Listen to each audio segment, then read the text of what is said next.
इसको मोती बहुत पसंद आ रहे हैं टॉप के, तो मैं उसको छोड़ के आती हूँ, उसके बाद वीडियो स्टार्ट करती हूँ, ठीक है। हाय, माय नेम इज़ अभिरामी और ये मेरा चैनल है जहाँ पर मैंने जो सीखा है उसकी मैं करती रहती हूँ। मैं यहाँ पर सब लोगों के नाम या नहीं जानती हूँ। अब बहुत सारे लोग कमेंट भी नहीं करते हैं, लाइक करते हैं। मेरे दोस्त तो आके मुझे सीधा इनबॉक्स में बताते हैं, पर्सनल कहीं भी व्हाट्सएप पे बता रहे हैं, इंस्टा पे बता रहे हैं, ठीक है। इसलिए मैं आप लोगों को थैंक यू ऐसे नहीं बोल सकती नेम लेकिन थैंक यू सो मच। आपकी वजह से वीडियो पहुंच रही है लोगों के पास। और मैं इंस्टाग्राम पे भी अवेलेबल हूँ, ये है मेरी आईडी, ठीक है। अगर आप वहाँ भी मुझे फॉलो करना चाहते कर सकते हैं, नहीं करना चाहते वो भी ओके है। वीडियो कैसी लगी आप प्लीज़ ज़रूर बताना।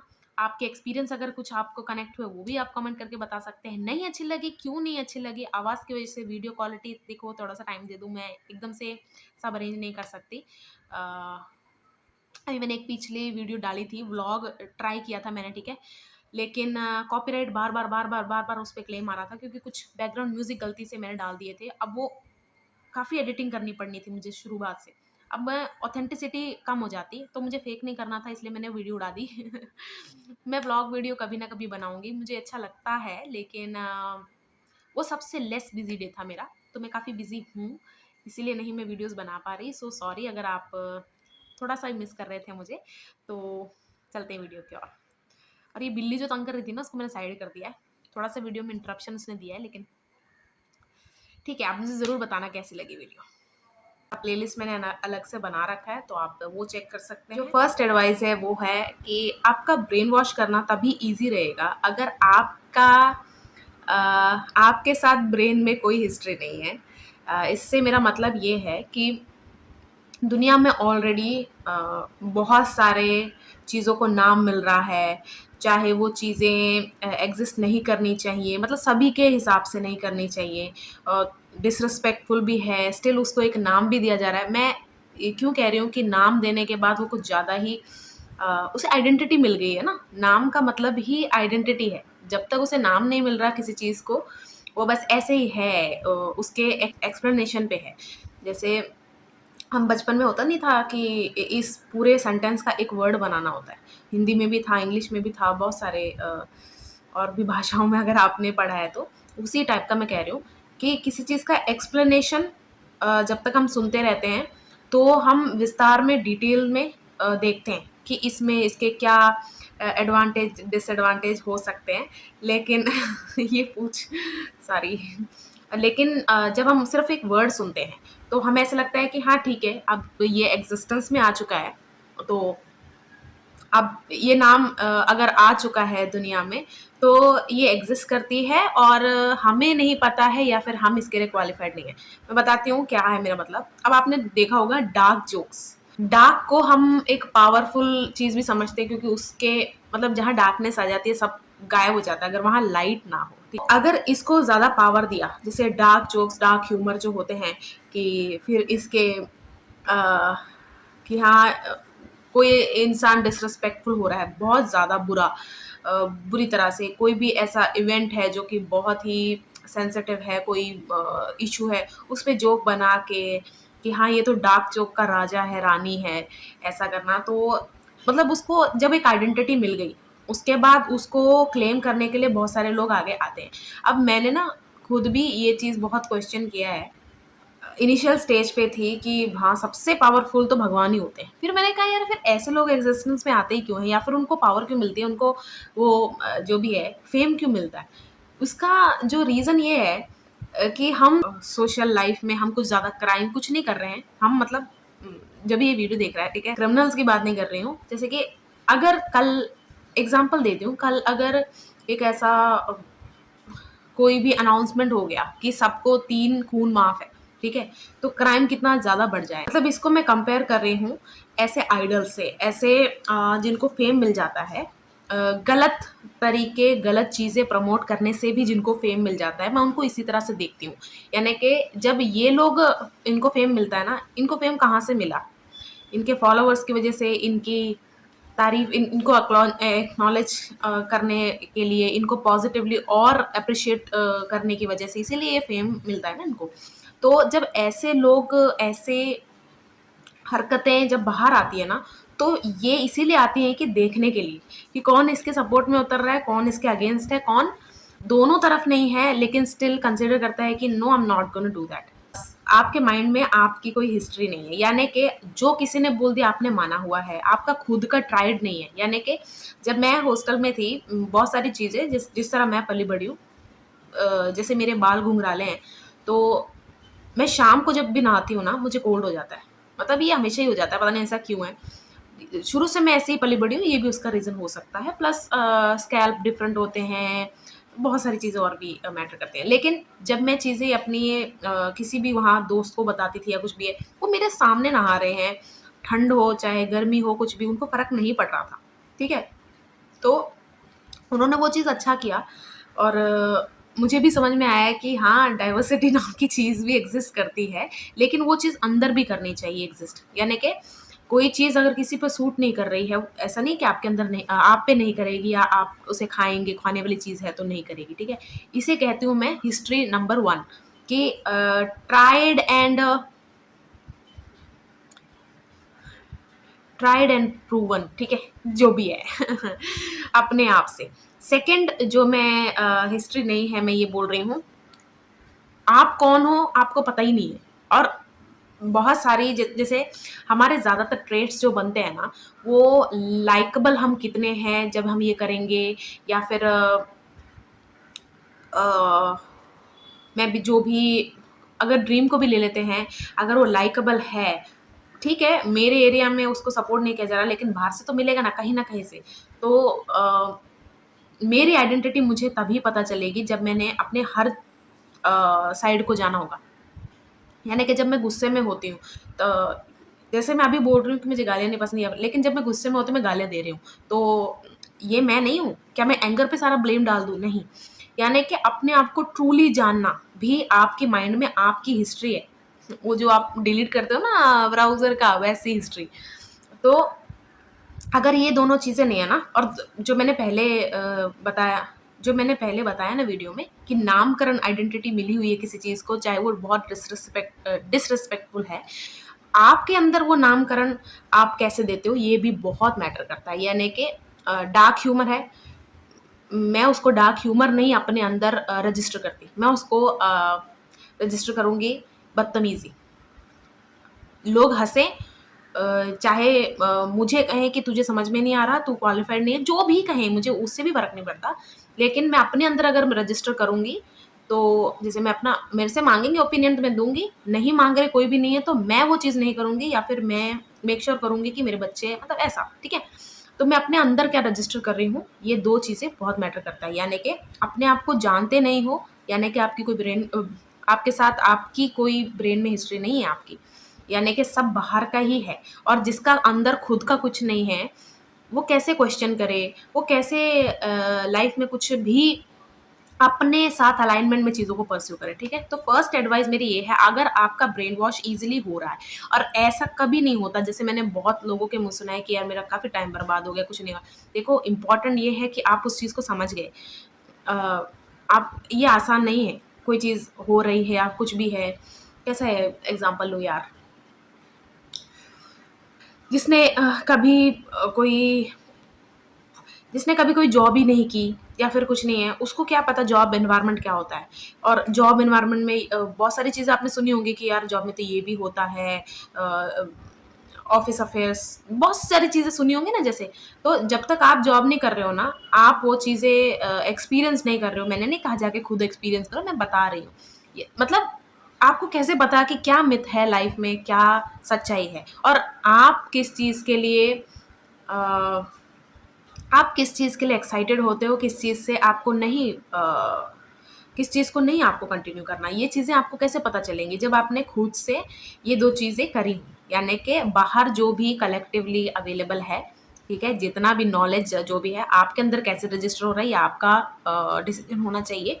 सेकंड थिंग इज़, आपके जो जितने भी साइड्स हैं, ठीक है? अब उसको अगर आप कह सकते हो, इसको आप कह सकते हो डार्क साइड, आपका लाइट साइड, ठीक है? वो अच्छी बात है। तो लेकिन ये ह्यूमर जो गंदे होते हैं, उसको ज़रूरी नहीं है डार्क बोलने की ज़रूरत है। वो तो ऐसे ही बोलते हैं कि यार क्योंकि हम डार्क से ना डरते हैं, या फिर डार्क हमारे ज़िंदगी में एक ऐसी चीज़ है जो अनअचीवेबल है।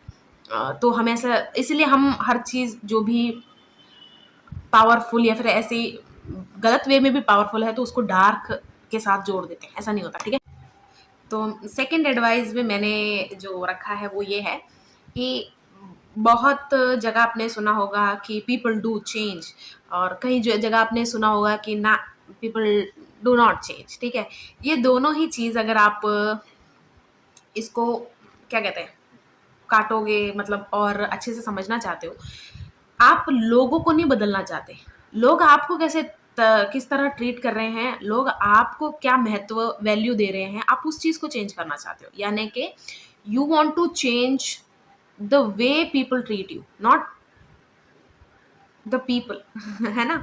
तो अगर आपको कहीं भी ऐसा लग रहा है ना, और मैंने इस चीज़ को इसलिए मैंने ऐसे तोड़ के ऐसे वो करने के लिए बोला है, जहाँ पर आपकी ये चीज़ किक हो गई ना कि मुझे इस इंसान को बदलना है, मुझे इस इंसान को प्रूव करना है, जो भी है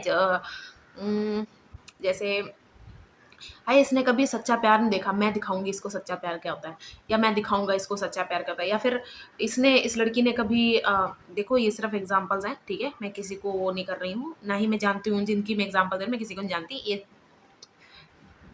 काल्पनिक है ये। या फिर कोई आप सोचें कि इस लड़की ने कभी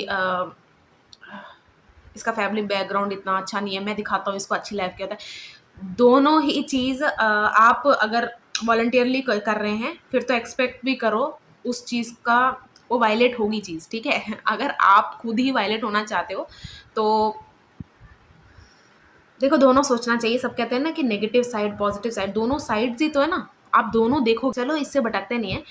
तो जहाँ आप ये कह रहे हो ना कि मुझे इसको बदलना है, या फिर ये इंसान जिस तरह मेरे साथ बिहेव करता है, मुझे इस इंसान को बदलना है ताकि ये आगे किसी के साथ ना करे। नहीं, आप इसको इंस्टेंट बदल सकते हैं। जैसे अगर आपकी कोई तब डिसरिस्पेक्ट कर रहा है, जॉब है, आपको ऐसा लग रहा है कि क्वालिटी आप में बहुत अच्छी है, चाहे आप एक्सपीरियंस्ड या इतने ज़्यादा नॉलेजेबल ना होने के बावजूद भी आपकी अडेप्टेशन पावर बहुत तगड़ी है, यानी कि आपको जो सिखाया जा रहा है 1 या 2 दिन में आप कैच कर रहे हो, उसके बाद बहुत अच्छा रिस्पॉन्ड दे रहे हो, ठीक है, उस नॉलेज से।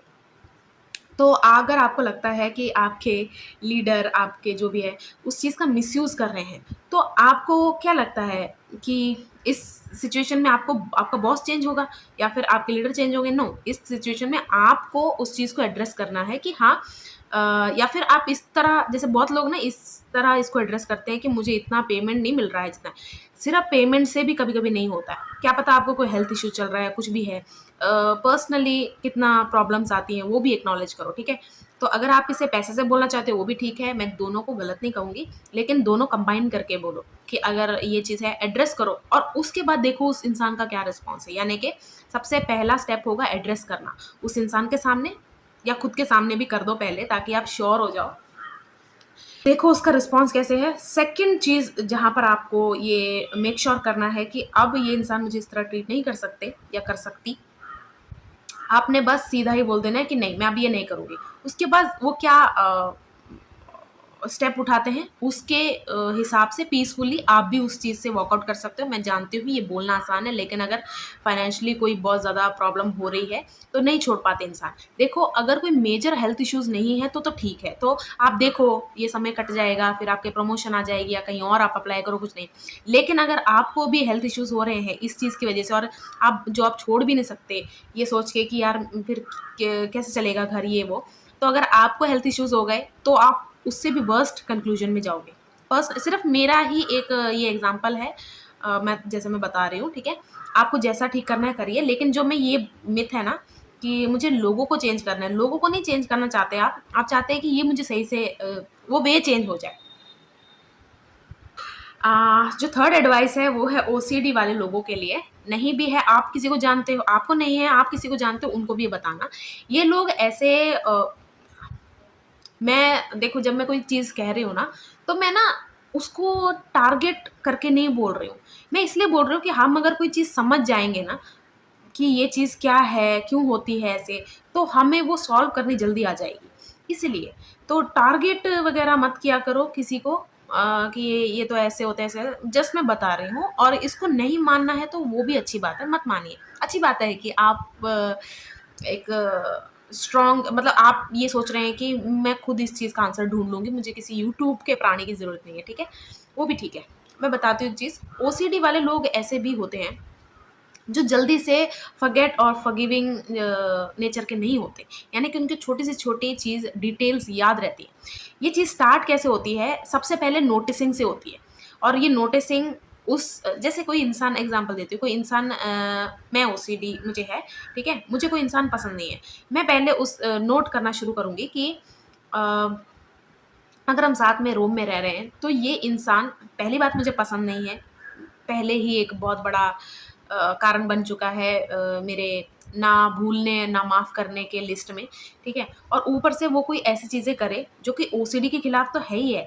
प्लस मैं उसको ऐसे ले लूँ कि यार ये ज़बरदस्ती इसलिए कर रहा है, इसको पता है कि मुझे ये चीज़ है, या फिर मैं उसको बता दूँगी कि यार मुझे नहीं है, तो रिस्पॉन्ड में नहीं, मैं ये करूँगी या करूँगा। तो मुझे पता चल रहा है ये मेरे अगेंस्ट हो रहा है। उस वो चीज़ ना ट्रिगर साइमल्टेनियसली होती रहती है ओसीडी के साथ ही, और ये ऐसे ही बढ़ता जाता है। उसके बाद वो इंसान ना हर छोटी चीज़ नोटिस करेगा, हर छोटी चीज़ वो दिमाग में पालेगा उस चीज़ को, और उसके बाद ना अगर खाना खा रहे हों, कोई भी अच्छी चीज़ कर रहे हों, अच्छे से बैठे हों, वो चीज़ तब याद आती है। क्योंकि जब आप बहुत ज़्यादा खुशी महसूस करते हैं ना, जो ऑपोज़िट साइड है, यानी कि एक्सट्रीम लेवल का आपने दुःख भी देखा है, एक्सट्रीम लेवल का हैप्पीनेस भी देखा है ना, दुःख में आपको सुख भी याद आएगा, सुख में आपको दुःख भी याद आएगा। तो ऐसे लोगों को ना वो सब चीज़ें उस टाइम याद आता है, और उस चीज़ से ना गुस्सा बढ़ता रहता है कि इसने ये चीज़ ना की होती ना, मेरे ये मेमोरी ना बनती, इसने मेरा ज़िंदगी बड़ा, वहाँ उस लेवल तक चला जाता है। तो ये जब ट्रिगर होता है ना, तो ओसीडी भी बढ़ती जा रही होती है। और सेकंड थिंग मैं बोलना चाहूँगी ओसीडी वाले लोगों में, ये ऐसे भी लोग हो सकते हैं, मैं हो सकते इसलिए कहती हूँ, देखो पॉसिबिलिटीज़ हमेशा रहती है कि बात गलत हर किसी के लिए सही ना हो, गलत हो, ठीक है? हो सकते से ही बोलूँगी। समझ लीजिए ये लोग ऐसे थे जिनकी इंट्यूशन कह लो या फिर इंटेलिजेंस कह लो, कुछ भी आप वर्ड दे दो, ठीक है? Doesn't matter. इनका बहुत तेज़ था। ये अपने दोस्तों में, रिलेशन में, फैमिली में कुछ चीज़ें इनके साथ मतलब समझ लो कि बिट्रेयल हो रहा है या कुछ भी हो रहा है, उस टाइम नहीं बोल पाए, क्योंकि अगर ये 1-2 बार अगर बोला भी होगा तो उनको ऐसा लगा कि नहीं यार, तू क्या ऐसे समझ रही है या फिर समझ रहा है, हम ऐसे नहीं करना चाहते। मतलब उस चीज़ को ढक दिया गया। 4 लोग अगर इकट्ठे हो गए, एक इंसान सच भी बोल रहा है, झूठ भी बोल रहा है, तो उसके मेजॉरिटी अगर मैटर किया, ठीक है? ये मैं एग्ज़ाम्पल दे रही हूँ जस्ट।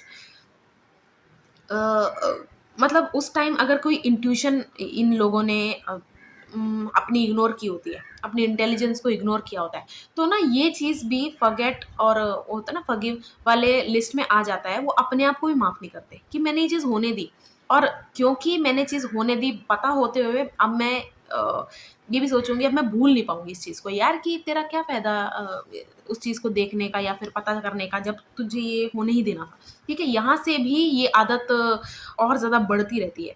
तो अगर ओसीडी है आपको या फिर आपको पता है, इन पहले इस नेचर को अगर आप ओवरकम करोगे ना, तो भी बहुत हेल्प हो सकती है। ये भी ओसीडी भी एक ऐसी नशे जैसा ही है, जो एकदम से नहीं छूटेगा, लेकिन अगर आप डिक्रीज़ इसका अमाउंट ऑफ जो भी आप इनटेक ले करते हो, उसको अगर आप डिक्रीज़ करते जाओगे, तो एक दिन वो ज़ीरो पे आ सकता है। It is possible to overcome your OCD, लेकिन फर्स्ट ऑफ ऑल पर आपको ही इसका पहल करना पड़ेगा, और आपको ही अपने आप से ये बातें बतानी पड़ेंगी। जैसे आपने बताया है कि ये चीज़ें इतनी साफ़ हो तभी एक्सेप्टेबल है, उसी तरह आपको बताना है कि अगर मैं इतना भी करूँ तो ये साफ़ हो जाता है। ज़रूरी नहीं है हर चीज़ में सर्फ़ सोप सब कुछ मैं मिक्स कर दूँ, ठीक है? ठीक है, मैं नंबरिंग भूल रही हूँ, लेकिन वीडियो कैसे मैं डाल दूँगी, ठीक है? तो नेक्स्ट एडवाइस है, एक होता है क्वेश्चन को समझने वाला, एक होता है कन्फ्यूज़न समझने वाला, और एक होता है प्रॉब्लम समझने वाला। अब मैं बताती हूँ ये तीनों मैंने 3 कैटेगरी में क्यों रखे, और मैंने ये कैटेगराइज़ किए हैं क्योंकि किसी का आंसर क्वेश्चन का आंसर कर रही हूँ या फिर मैं किसी से क्वेश्चन करने जा रही हूँ, तो मैं ये तीनों चीज़ें कैटेगराइज़ करती हूँ लोगों का कि ये प्रॉब्लम समझेगा, क्वेश्चन समझेगा या मेरी कन्फ्यूज़न समझेगा। क्यों अलग है 3 चीज़ें, अब मैं बताती हूँ। जो कन्फ्यूज़न होता है ना, उसकी वजह से हमें यही नहीं पता होता कि हम क्या क्वेश्चन पूछें, ठीक है? और हम क्योंकि हमें पता नहीं है क्या क्वेश्चन पूछे, तो जो पूछा है सामने वाला तो वही आंसर करेगा ना। और प्लस अगर आप कन्फ्यूज़्ड हैं, तो आप सिचुएशन को भी एज़ इट इज़ नहीं बताते हो, आप कुछ मिक्स करके बता देते हो। ये पूरी तरह आपकी गलती नहीं होती, लेकिन थोड़ा इसमें आपका रोल इसलिए होता है कि पहले आपको खुद बैठ के कन्फ्यूज़न क्लियर करना था कि मुझे ये दिखा, मतलब जैसे इवेंट्स हुए हैं वैसे ही बताओ। इवेंट होने के बाद जैसा आपको फ़ील हुआ, उसके बेसिस पे ना बताओ, इसीलिए कन्फ्यूज़न ज़्यादा बढ़ जाता है। तो आपको इवेंट जैसे हुए वैसे पहले या तो लिख लो या अपने आप से बताओ। एक तो लिखने की बात आती है ना, तो मौत पड़ जाती है लोगों को, ठीक है? सॉरी। तो ऐसे-ऐसे लिख लो या फिर आप एक ऐसे बोल दो। मुझे भी आती थी, ठीक है? मुझे भी आती थी, मुझे नहीं पता था। मैंने अपना ही गुस्सा वीडियो पे निकाला है, मैंने आप पे प्रोजेक्ट किया है, मैं भी नहीं लिखती थी। सॉरी। तो पहले आप इवेंट जैसे हो वैसे लिखो, उसके बाद जो क्वेश्चंस राइज़ हुए ना वो लिखो। उसके बाद जिससे पूछना है, जिससे आंसर चाहिए या फिर जहाँ से मिलेगा रिसर्च जो भी है, उसको करो। अब ये हो गया कन्फ्यूज़न, अब है क्वेश्चन समझने वाला। जैसे कि मैं क्वेश्चन पूछ रही हूँ कि यार क्वेश्चन अब जैसे कि मैं क्वेश्चन पूछ रही हूँ कि यार मैं ये फूड खा रही हूँ ना या फिर खा रहा हूँ, पहले मुझे कोई बात नहीं थी, लेकिन अब इससे बहुत ज़्यादा मुझे बॉडी में ना प्रॉब्लम्स आ रही हैं, प्रॉब्लम फेस कर रही हूँ, तो मैं क्या बताऊँ? अब क्वेश्चन समझने वाला जो है, वो इसके हर एस्पेक्ट को देखे, ठीक है? या फिर आपसे क्वेश्चन ये पूछा गया है, तो आप जैसे क्वेश्चन एक लाइन का है, लेकिन आपको पता होना चाहिए इसमें क्या-क्या चीज़ें, क्या-क्या फैक्टर इसमें रोल है, किस-किस फैक्टर का रोल है। यानी कि बॉडी टाइप का, आपके ब्लड टाइप का, जो भी है, फूड से अलाइनमेंट में जो भी चीज़ का रोल हो सकता है, ये जस्ट मैं डॉक्टर नहीं हूँ, मैं जस्ट आपको एग्ज़ाम्पल दे रही हूँ। क्वेश्चन समझ के, चाहे क्वेश्चन एक एक सेंटेंस में पूछा गया, लेकिन बहुत सारी चीज़ें पूरी कंबाइन करके ही इसका आंसर दिया जा सकता है। इतनी नॉलेज अगर आप में है, तो इसका मतलब होता है क्वेश्चन समझ में आया। इसका बैकग्राउंड भी समझ में आ जाता है कि क्वेश्चन कहाँ से आ रहा होगा। वो सब समझना, इसका मतलब होता है क्वेश्चन समझ में आया। अब थर्ड है प्रॉब्लम समझ में आई। अब मैं बताती हूँ ये मैंने अलग क्यों रखा, मतलब ये खुद ही मैंने ही कैटेगराइज़ करे हुए हैं। प्रॉब्लम समझने वहाँ कुछ रखा था जो फूल है, लेकिन जिस तरह से वो रखा हुआ है ऐसा लग रहा है कि ऑक्स है। तो अ, क्या थे हम? हाँ, प्रॉब्लम प्रॉब्लम। तो जो प्रॉब्लम समझने वाले का मतलब, मैं ये थोड़ा-सा डीप चला जाता है, क्योंकि प्रॉब्लम में दोनों चीज़ें आएँगी, कन्फ्यूजन भी आएगा, क्वेश्चन्स भी आएँगे। अब कोई इंसान ना आपसे कुछ पूछ रहा है, कन्फ्यूज़ होके ही पूछ रहा है और क्वेश्चन्स भी बहुत सारे पूछे जा रहा है। बहुत सारे लोग मैंने देखे हैं, मैं कुछ भी पूछूँ या फिर मैं कुछ भी स्टेट ऑफ माइंड में थी और मैं पूछ रही हूँ, वो उसकी जड़ को, उस रूट को पकड़ लेते हैं कि इसको क्या प्रॉब्लम हो रही है, क्या ट्रिगर कर रहा है कि उसने ये वाले कन्फ्यूजन में पैर रख दिया या फिर ऐसे-ऐसे क्वेश्चंस पूछ रही है। ये वाले लोगों को मैं बहुत ज़्यादा नॉलेजेबल समझती हूँ, क्योंकि बहुत सारी चीज़ें हम भी एक्सप्लेन नहीं कर पाते। यानी कि जो आपने आँख बंद करके देखा, क्या आपने एज़ इट इज़ उतार दिया? रियलिटी समझ लो, पेंटिंग-वेंटिंग तो फिर भी उतारी जा सकती है। जो विजुअल्स हम देखते हैं, उसको वीडियो में कन्वर्ट करना कितना मुश्किल होता है ना, सेम चीज़। ये लोग उस लेवल का पोर्ट्रे कर सकते हैं, ठीक है? तो ये तीनों चीज़ें अलग हैं, यानी कि जब भी आप किसी से कोई क्वेश्चन पूछने जा रहे हो, आपको अपने आप से पूछना है, ये मेरी प्रॉब्लम अगर आप प्रॉब्लम में हैं, क्या इसको मेरी प्रॉब्लम समझ में आएगी? अगर आप कन्फ्यूजन में हैं, क्या इसको मेरी कन्फ्यूजन समझ में आएगी? क्या इसको मेरा क्वेश्चन समझ में आया? ये तीनों क्वेश्चन आपको पूछना है, क्योंकि सैटिस्फाइड आंसर तभी आपको पता चलेगा जब आपको सामने वाले का पता चलेगा। और सेम वे आपका भी, अगर आपसे कोई क्वेश्चन पूछ रहा है, तो ये तीनों चीज़ें क्या आप फुलफ़िल कर पा रहे हो, ये भी देखना है। अगर तीनों चीज़ें आपको नहीं है, प्लीज़ उसका आंसर ही मत दीजिए, ठीक है? ये नहीं है कि किसी ने मुझसे पूछा है तो मैं ये नहीं दिखना चाहता कि मुझे ये आता नहीं है। सबसे बेस्ट क्वालिटी वो होती है कि अगर आपको कोई चीज़ नहीं आती, मुझे नहीं आता यार, तू बता ना, अच्छा तुझे भी नहीं आता, चल सीखते हैं इसको। सबसे बेस्ट क्वालिटी है लाइफ़ में। अब नेक्स्ट पे चलते हैं, सेल्फ केयर से होता क्या है? सेल्फ केयर से आपको एक फीलिंग आती है कि आप हमेशा रेडी हो। जिस भी सिचुएशन में घर में पड़े हुए हो, जैसे भी जो भी सेल्फ केयर करता है ना, वो इतना कॉन्फिडेंट हो जाता है, कहीं भी जाने को तैयार, फटाक से कहीं भी चल यहाँ निकलते हैं। पैसे भी होने चाहिए, मुझे पता है, ठीक है? कोई कमेंट में ये मत लिखना कि ओए पैसे मेन है। पैसे मेन नहीं है, ज़रूरी है लेकिन। तो जो भी इंसान सेल्फ केयर करता है ना, अब सेल्फ केयर में दोनों आते हैं, आउटर बॉडी का, इनर बॉडी का भी। वो हमेशा एक रेडीनेस फील करेगा और इस रेडीनेस की वजह से ना कोई भी कैसी भी अपॉर्चुनिटी आए, वो उसको कभी मिस नहीं करता। और चाहे वो अपॉर्चुनिटी में उतरने से मतलब चाहे आपने एक्सेप्ट भी कर ली है, बाद में आपको ना पसंद आए, आप उसको डिनाई कर सकते हो। लेकिन जो कॉन्फिडेंट नहीं होता ना, वो उसको हमेशा जाने देता है। जैसे आपके लाइफ में आपकी बहुत लाइफ बहुत हैपनिंग है, सब कुछ है, तो आपको कुछ होता है कि मजबूरी में आपको छोड़नी पड़ी अपॉर्चुनिटीज़।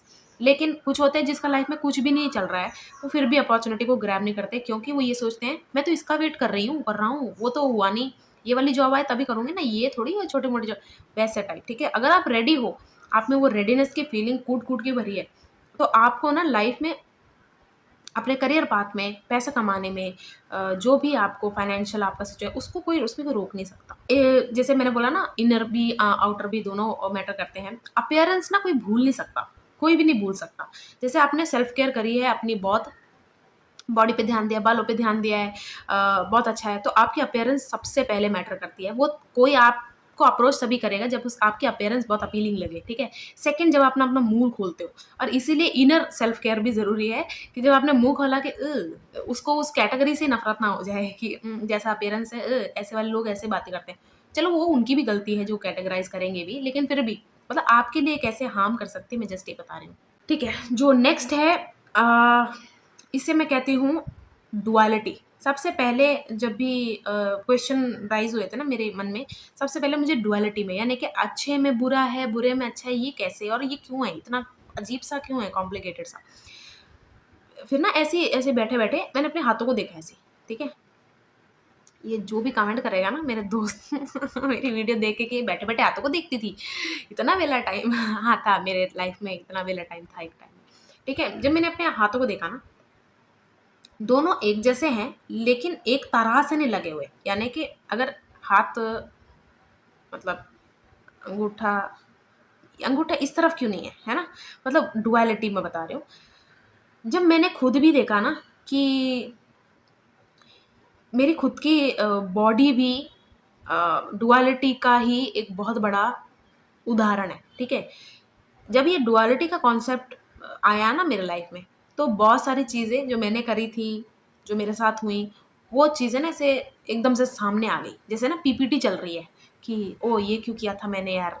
ये क्यों किया था मैंने? क्या ज़रूरत थी मुझे? या फिर ये क्यों हुआ था मेरे साथ? ये सब ऐसे पीपीटी की तरह आने लग गए। लेकिन उसमें ना फिर मैं पिक करने लग गई कि ये चीज़ क्यों हुआ? क्या हुआ? मतलब मैं अपनी थेरेपिस्ट खुद ही बन गई थी। मैंने कहा अच्छा ये इस तरह हुआ। लेकिन आपने एक दिन में सॉल्व नहीं होता ये। एक दिन जो बुरी लग रही थी, वो अगले दिन अच्छी भी लग रही थी। यानी कि अच्छे से समझ रही हूँ मैं उस चीज़ को कि हर चीज़, जैसे मैंने पिछली पिछली वीडियो में मैंने किसी वीडियो में कहा है ये, कि जब सच बाहर आता है ना, कभी एक इंसान नहीं फँसता। दोनों के सच्चाइयाँ बाहर आती हैं। हम क्या सोचते हैं सच्चाई ऐसी होगी कि चलो एग्ज़ाम्पल देती हूँ, कोई किसी ने कोई चीज़ कही, अगर वो हर्टफुल है ना बहुत ज़्यादा, अगर उसने कोई इमोशन ट्रिगर कर दिया मेरे अंदर, तो आई टेंड टू बिलीव कि दिस इज़ द ट्रूथ, यही सच्चाई होगी, मेजॉरिटी में यही सच्चाई रहेगी, लेकिन ऐसा नहीं होता। अगर कोई चीज़ सुनने में बुरी भी लग रही है, बहुत ज़्यादा मेरी आत्मा को झंझोड़ रही है, तो भी वो पूरी सच्चाई नहीं है, इस तरह का माइंडसेट आप में आ गया ना, बहुत पावरफुल माइंडसेट है ये।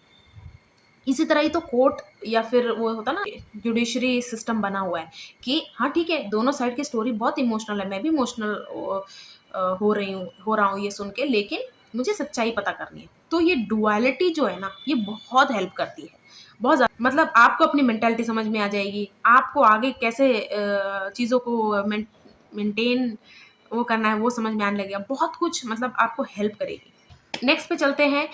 अगर आपको फेलियर का बहुत ज़्यादा डर है ना, ऑपोज़िशन का, जैसे समझ लो अगर मैं ये परस्यू करूँगा ना, तो बहुत सारे लोग खड़े हो जाएँगे कि तेरे को यही मिला है करने के लिए। ये सब उसमें होता है जिसमें लैक ऑफ कंप्लीशन चीज़ों में जो रखता है, ठीक है? जैसे कि मैंने कोई चीज़ पढ़नी अभी शुरू की है, सेमेस्टर फर्स्ट है मेरा, और पहले अगर मैं एमबीबीएस कर रही हूँ, क्या मैं फर्स्ट सेमेस्टर में बोल दूँ कि मैं डॉक्टर बन गई? ये वैसी वाली गलती है जो अगर हमसे हो गई, इसीलिए हमारे अंदर ऑपोज़िशन का इतना ज़्यादा डर लगता है। जैसे मैंने कोई भी इंस्टाग्राम में मैंने बहुत सारे कोट्स बनाए हुए हैं, शेयर किए हुए हैं। यहाँ पर मैं बहुत कुछ ऐसी चीज़ें बोल रही हूँ। कल अगर कोई कमेंट करके बोलता है, "ये ऐसा नहीं होता", समझी? मेरे माइंड में सबसे पहले ये अगर आ गया ना, हाय मैं पकड़ी गई, हाय मैं अब इसको कैसे अपोज़ करूँ? ये तभी होगा जब उसका कोई बैकग्राउंड नहीं है। बैकग्राउंड मतलब उसका कोई रिसर्च नहीं है। लेकिन अगर मैं ये सोचूँ कि अभी इसके साथ हुआ नहीं है वो, या फिर इसने पूरी तरह मेरी ह सारी चीज़ें देखी नहीं है, पूरा सुना नहीं है, पूरा पढ़ा नहीं है, कॉन्टेक्स्ट मुझसे नहीं पूछा है, ऐसा होगा ना मेरे अगर किसी ने कमेंट किया है, जेन्युइनली वो क्लेम कर रहा है कि कोई चीज़ गलत करी है मैंने, तो मैं उसको आंसर करूँगी। अगर कोई बुली कर रहा है तो पता नहीं उस टाइम कैसा होगा मेरा रिप्लाई। लेकिन मतलब आप समझ रहे हो ना मेरी बात को। ऑपोज़िशन का डर और फेलियर का डर तभी लगेगा जब आप किसी चीज़ को ना कंप्लीट नहीं कर रहे हो, या तो पूरी तरह पढ़ नहीं रहे हो, या पूरी तरह प्रैक्टिस नहीं कर रहे हो, या फिर कुछ भी। इसीलिए आपको ऑपोज़िशन का डर इतना ज़्यादा सताता है। जो होता है ना अगेंस्ट फ्लो के चलता है ना, वो इसीलिए चल पा रहा है क्योंकि उसकी खुद का जो क्या कहते हैं यार उसको, डाटा कंप्लीट है उसका, कि मैं चीज़ क्यों कर रहा हूँ, ये चीज़ मुझे इंटरेस्ट क्यों दे रही है इतना, या फिर मैं कितनी चीज़ें कनेक्ट कर पा रहा हूँ, ठीक है?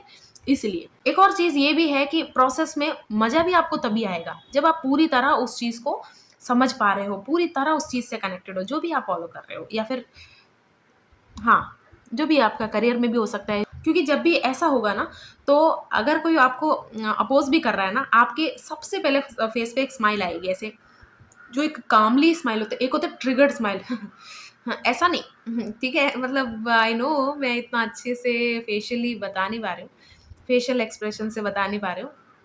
समझ रहे हो ना? मतलब एक ट्रिगर्ड स्माइल होती है, एक एक होता है काम स्माइल। हुँ।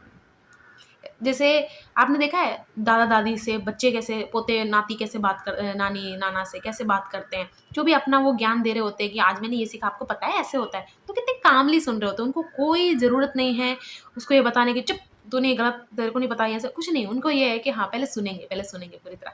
उसके बाद जवाब देंगे अगर रिक्वायर्ड है। नेक्स्ट जो एडवाइस है इसको मैं एग्ज़ाम्पल से स्टार्ट करना चाहूँगी। एक टीचर हैं, उन्होंने क्लास में ना एक चाबी लेकर आए और उन्होंने टेबल पे रख दी। स्टूडेंट्स को बोला इसको हूबहू बना के दिखाओ, या कोशिश करो हूबहू बनाने की। कुछ कोशिश में लग गए, कुछ टीचर के जैसे टीचर जानबूझ के बाहर चले गए, ठीक है? टीचर के जाते ही उन्होंने चाबी को छापना शुरू कर दिया, पेपर के ऊपर रखे होता है ना पेंसिल से हम ट्रेस करते हैं, उस तरह करना शुरू कर दिया, या फिर ऑयल लगा के उस पेपर से ट्रेस करना, वैसे ट्रेस करना शुरू कर दिया। कुछ तो चाबी उठा के ले गए कि आउटर लाइन बना लेंगे, जो भी है अगर कुछ होल्स हैं बीच में वो भी बना लेंगे, डिटेलिंग तो कर ही देंगे, इतने मेहनत तो कर ही देंगे। अब आप देखो तीनों खुश हैं, सबसे नाखुश कौन है? जिसने ट्राई नहीं किया, जिसने पहले ही गिव अप कर दिया। वही वाली बात से कनेक्ट हो जाएगा, रेडीनेस नहीं है कि यार उसने पहले ही बोल दिया चाबी कहाँ से बना लेंगे यार, इतनी अजीब-सी चाबी है, इसको कैसे बनाएँगे? वैसा वाला। अब जो कोशिश करके सबसे एक्यूरेट बना पाए ना, वो खुश हैं कि मैंने अपना पूरा दिया है, मैं तो खुश हूँ। जो छापा है बना के, टाइम भी मिल गया उनको, काफ़ी फ्री टाइम उसमें मस्ती भी किया, डबल खुश है वो कि मैंने जो टास्क दिया था वो भी कर लिया, और उसके बाद जो फ्री टाइम में एन्जॉय भी कर लिया। थोड़ी-सी मेहनत लगी क्योंकि जो अंदर अगर कुछ लिखा हुआ है, टेक्स्ट है, कुछ वो चाबी में लिखना पड़ा ना, तो वो डबल खुश हैं। जिसने आउटर वो बनाया वो भी खुश है। मतलब छापने वाला भी खुश, कोशिश करने वाला भी खुश, और जो चाबी उठा के ले गया बनाया वो भी खुश। सबसे नाखुश वो है जो बना नहीं पाए, और जब टीचर ने रैंकिंग करी ना, उन्होंने एफर्ट्स यानी कि कोशिश वालों को ही देना है, हमेशा। आप देख लो कि अगर ड्राइंग सेलेक्ट की जाए, तो छापे वाले का भी सिलेक्ट हो सकता है, अगर रोल नंबर नेम नहीं लिखा है और टीचर ने मैच नहीं किया, किस बच्चे ने क्या बनाया है, तो वो ड्राइंग भी लक काम कर सकता है। लेकिन अगर टीचर प्रेज़ेंट है, तो जीतेगा कौन? आपके हिसाब से कोशिश करने वाले को ही जिताया जाएगा, क्योंकि ईमानदार लोग तब चाहिए अगर सोसाइटी को ग्रोथ दिलानी है। बड़ी-बड़ी डेज़िग्नेशन, बड़े-बड़े अथॉरिटी पे लोग वही बैठे जो पहले लेवल के हैं, जो कोशिश करके कोई चीज़ करना चाहते हैं। क्योंकि देखो ये मेरी बात से वही कनेक्ट कर पाएगा, चाहे मेरा कोई ड्रीम भी है, जब मैं उस प्रोसेस में हूँ तब जाके मुझे समझ में आया, बहुत सारे और चीज़ों की भी नॉलेज मुझे मिलती जा रही है, ठीक है? तो ऐसे इंसान का कैरेक्टर भी बहुत अच्छा डेवलप हो जाता है। तो अगर आपको लगता है कि यार मैं किसी चीज़ को करने के लिए जाऊँगा ना, तो मेरा तो होना नहीं है, मेरा तो लक भी नहीं है, ऐसा नहीं है। कोशिश करने वालों की हार नहीं होती का मतलब ही ये है कि उसने अगर उस प्रोसेस से कुछ नहीं पाया ना, अगर कुछ और उसने सीख लिया ना साथ साथ में, या फिर उसको मिल गया, उसकी लाइफ बन जाती है। हमेशा देख लेना, जो बाहर ही नहीं निकलता ना सबसे बुरा उसके साथ ही होता है। बाहर नहीं निकलता मतलब या तो घर से बाहर नहीं निकलते, अपने कंफर्ट जोन से बाहर नहीं निकलते। ये कंट्रोवर्शियल हो सकता है क्योंकि इसके अगेंस्ट बहुत सारे लोग आ सकते हैं, लेकिन मुझे कोई फ़र्क नहीं पड़ता। जो आई एम एनर्जी है आपके अंदर, वो फेमिनिन एनर्जी है, ठीक है? और जो आई विल है ना, वो है मैस्कुलिन एनर्जी। अब आप खुद इसको जज कर सकते हैं कि कौन-सी आप में प्रोमिनेंट है, कौन-सी आप में डोमिनेटेड है, जो भी आप इसको नाम दें। फेमिनिन का मतलब फीमेल नहीं कह रही हूँ मैं, और सेम वे मैस्कुलिन का मतलब मेल नहीं कह रही हूँ मैं। दोनों एनर्जी आपके अंदर प्रेज़ेंट है। अब बहुत सारी चीज़ें हैं जिसका रिसर्च अभी हो रहा है, जिसके बारे में अभी स्टडी हो रही है। आने वाले सालों में वो साबित भी हो जाएगी कि ये एग्ज़िस्ट करता है कि नहीं करता है, वो भी लोग ही हैं। वो भी एक ग्रुप ऑफ लेकिन ऐसे-वैसे लोग नहीं हैं, ब काफ़ी नॉलेजेबल लोग हैं, ठीक है? प्रैक्टिकल लोग हैं कि इसलिए नहीं मैं मान लूँगा कि मुझे फ़ील हो रहा है, क्योंकि ऐसा भी हो सकता है मैं डिल्यूज़नल हूँ। लेकिन मेरे को प्रैक्टिकल प्रूफ़ 1 या 2 तो चाहिए, और वो 1-2 ऐसे होने चाहिए कि हाँ, भाई ये चीज़ सही है। आप में अगर ये आई एम और आई विल में, अब इसको आप अपने तरीके से देखो। इसका मैं कोई एग्ज़ाम्पल कुछ नहीं देने वाली, ये पूरा फ्री आपके ऊपर है, क्योंकि सबसे अच्छा रहता है अपने आप को खुद समझना। सामने वालों से सुनना चाहिए, आप कैसे थे, क्या कर रहे थे, आपका, क्योंकि देखो सामने वाले की चीज़ें क्यों सुनो ना, अगर किसी भी चीज़ लड़ाई में भी इन्वॉल्व हो, सामने वाला सुना रहा है कि तूने ये नहीं किया, तूने वो भी एक पर्सपेक्टिव है, आपका भी एक पर्सपेक्टिव है। दोनों मिलाकर ही सच्चाई बनेगी। और हाँ, आप भी अगर कहीं झूठ बोल रहे हो, वो भी झूठ बोल रहा है, तो वो चीज़ मैच ही नहीं करेगी सच्चाई के साथ, और तब तक स्ट्रगल करते रहोगे जब तक सच्चाई बाहर नहीं आती। यानी कि आपके अंदर कोई चीज़ है ना, तभी मानो बाहर से भी, जब आपको भी महसूस हो रहा है कि ऐसा मेरे साथ हुआ था, लेकिन मैंने इसको एक्नॉलेज नहीं किया, तो मैं अब इस पे पूरा देखूँगा या देखूँगी, ठीक है? भाग जा यहाँ से, ना कर पुत्र, नौकर। मैं आउटरो बनाना भूल गई थी। अब कैसी लगी वीडियो, वैसे मैंने स्टार्टिंग में सब पूछ ही लिया है, फिर भी कैसी लगी वीडियो आप ज़रूर बताना। तो बाय बाय, मिलते हैं नेक्स्ट वीडियो में, बाय बाय। हाँ क्यूटू, हुँ?